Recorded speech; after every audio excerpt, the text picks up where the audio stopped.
Effects of Venus, astrologer Aditya Guruji. As per Vedic astrology, Mars is a planet with masculinity while Venus is a feminine planet. When the entirely masculine planet, Mars, associates with a totally feminine planet, Venus, then it leads to absolute weakening of Venus.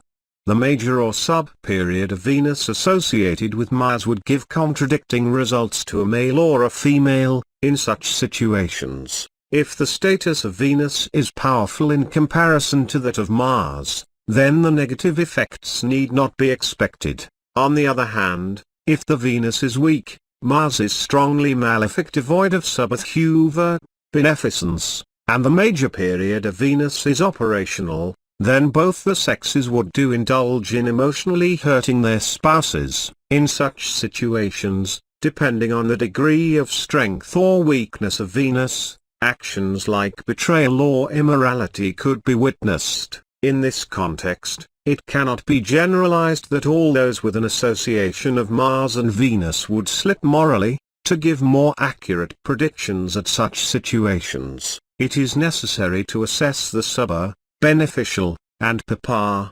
maleficent, strengths of Venus and Mars very accurately. When both of them have attained subhuva, then this combination generates Mangala Yoga, favorable combination of Venus and Mars, towards getting greater profits in earthly professions like real estate, builder of dwellings, food-making areas, etc.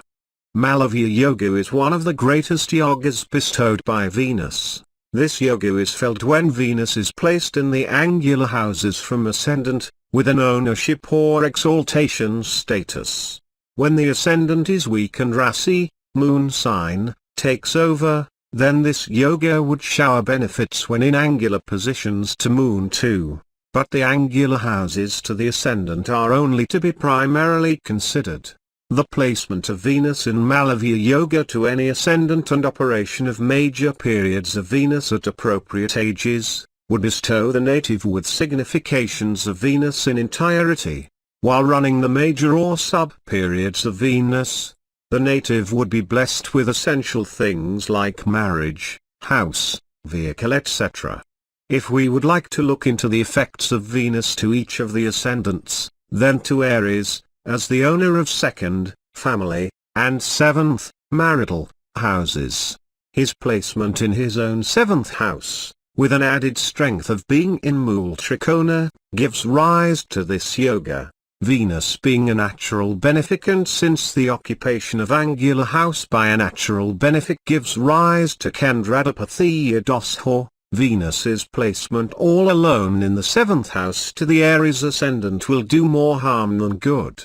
The placement of Venus in the seventh house would additionally give rise to Kalathra, marriage-related Dosho too. Hence, to the ascendant of Aries, Venus's placement in the seventh house along with other planets reduces its maleficence and increases the beneficial effects. At the same time, the native is expected to be good-natured, owing to the beneficial aspect of a planet like Venus onto the ascendant. He would be a lover of fine arts and takes a likening for pleasures through women. During the Desa of Venus he would be benefited through avenues related to women. When Venus is placed in the first house to the natives of Taurus ascendant, he would give rise to Malavya Yoga due to ownership. This is a very good arrangement to the Taurus ascendant. The favorable effects are amplified further, when Venus is seated on Krithika star, as the placement of Venus in the fourth pada of Krithika star would lead to his attainment of Vargotama. Immense benefits during Venus Dasa can be foretold. If the Venus Dasa comes to operation to a native beyond his 30 years, then it would bestow good effects like good house, high-end vehicle, understanding spouse, field of fine arts, benefits through women, organizations with more women employees and profits from shop selling garments for ladies, hotel etc. To the ascendants of Gemini, Venus's placement in exaltation in the 10th house would deliver a lot of favors during his Dasa. When the Venus Dasa is operational with this placement, then the native would derive all comforts right from a very young age. As indicated earlier for Taurus, the native would be engaged in fine arts, restaurant, textiles etc., and derive profits through them. To the Gemini natives, placement of Venus here would bestow a good beautiful spouse, nice house, luxury vehicle etc., either during the dazzle of Venus or during the dazzle of planets placed in the houses owned by Venus. It is important for Venus to not get weakened with the association of a malefic or by any other means. To the natives of Cancer ascendant, his placement in his own and Mul Trikona 4th house would do immense benefits, as here Venus would also attain Digbala. This would give additional benefits, but also the Kendradapathiya Doshor would operate, leading to some disturbances. Also to the ascendants of Cancer and Leo, even a well-placed Venus does not give good results, as Venus considers the ascendant lords, Sun and Moon, as his enemies, and his attainment of Kendradapathiya Doshor with his placement in 4th angular house for Cancer and the 10th angular house for Leo, seems to be the reason, though he is the Bardakadapathi to the Cancer ascendants. His placement in the 11th house, which is the 8th house to his angular house, along with the benefactors of the ascendant, does give good results. Similarly, instead of bestowing Malavya Yoga with his lonely placement in his own 10th house, it does good if he is conjoined with benefactors of ascendant here, or when he is placed in the 6th or 8th to 10th house according to Bhavath Bhava theory, that is, his placement in his own 3rd house, 6th to 10th house, or in the trinal 5th house, 8th to 10th house, wherein any benefic planet would attain strength, would do good to bestow his significations to the native. When a benefic planet with the possibility of a Kendradapathiya Doshor gets hidden in the 6th or 8th or 12th houses to the angular houses by way of ownership, friendship or exaltation, then the significations of the planet would be fully granted to the native. This arrangement would apply to all planets and also at some other situations too.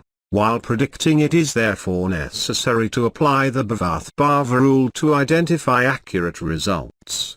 For example, though Guru is the Bhagyadapathi, Lord of Fortune, to the natives of Cancer ascendant, as his Mul Trikona house is Sagittarius, which happens to be the 6th house, he would function only as a malefic in his capacity as the owner of the 6th house. If he is associated more with the 6th house in comparison to the 9th, or he is placed in 6th house or aspects it, he would give more negative results only.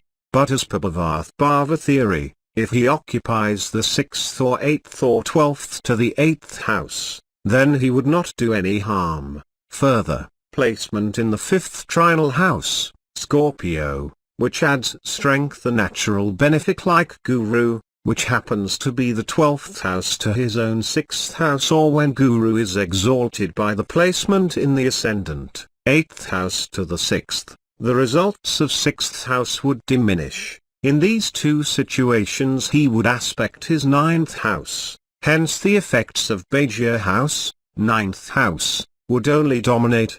At the same time, when he is placed in the 11th house, 6th to 6th house, even though he does not aspect the Bhagya house, 9th house, he would not give the ill effects of 6th house. At such situations the native would lead a debt and disease-free life. Venus alone does not have the evil effects of placement in 12th house. Why?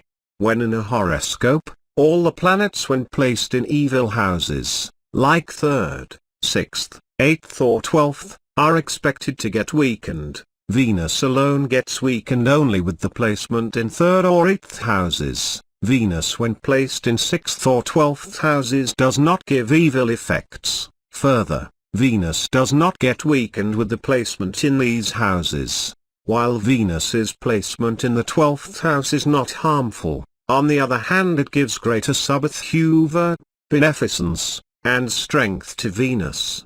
Particularly, even to the natives of Libra ascendant, being the lord of the ascendant. His debilitated and weakened placement in the 12th house would continue to bestow all his significations. to the ascendants of Libra, he does not give negative results during his Dasa even if the debilitation is not cancelled. Further, in this debilitated Dasa of Venus, the natives are blessed with his significations like a good house, nice vehicle, pretty wife, benefits from women, profits from hotel, textiles etc., without any reduction, as Venus attains exaltation in the Syanastana, bedroom, 12th house, of Kalapurusha, the personification of our Rasi chart. His placement in the 12th house is considered favorable in general. At the same time it is to be noted that he attains exaltation in the 6th house to his own Libra ascendant. Venus has a unique status amongst the 9 planets. Earlier in the previous articles on Venus, I had explained why Venus alone attains ownership or exaltation in angular houses for all ascendants. Similarly, Venus is unique in attaining debilitation or weakening in his close friend's house and getting exalted or attaining great power in his bitter enemy's house.